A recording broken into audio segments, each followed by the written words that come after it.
kababayan, ladies and gentlemen. Assalamualaikum, madayaw ug maayong adlaw kaninyong tanan. Magandang araw sa inyo lahat. Taos-puso nating kinikilala at binibigyan ng parangal ang katapangan, kabayanihan at paglilingkod ni Sergeant Jernel Ramiliano. Nasawi si Sergeant Ramiliano nito lamang December 17 sa Balayan, Batangas, habang nakikipaglaban sa teroristang New People's Army, ang armadong puwersa ng Communist Party of the Philippines. Si Sergeant Ramiliano ay isa lamang sa mga biktima ng karumal-dumal na gawain ng mga teroristang CPP, NPA at NDFP. Kabilang ang kanyang pamilya sa mga libo-libong pamilyang nawalan ng mahal sa buhay.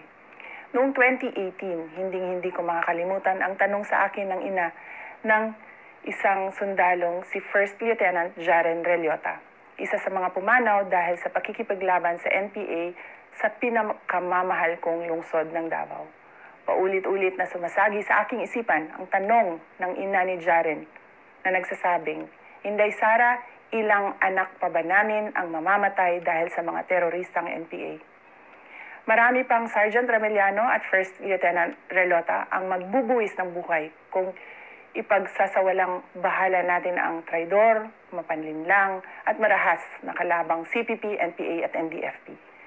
Maraming kabataan din ang hindi makakapagtapos ng pag-aaral kung hahayaan natin silang mabiktima ng mga grupong ito upang gawing armadong terorista. Mga kababayan, gusto kong malaman ninyo na ang tanging layunin ng CPP, NPA at NDFP ay sirain ang pundasyon ng ating demokrasya, pabagsakin ang mga institusyon ng pamahalaan at kaladkarin tayo sa kahirapan, kaguluhan at kawalan ng hustisya.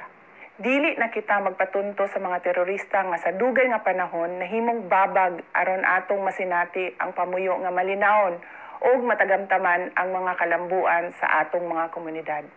Para naman po sa mga magulang, asawa, anak at buong pamilya ni Sergeant Jernel Ramiliano, nakikidalamhati po ako sa inyo at saludo po ako sa serbisyong ipinamalas ni Jernel sa ating mahal na Pilipinas.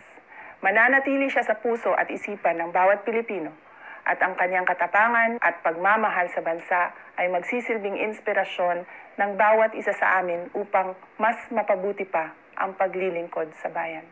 Syukran.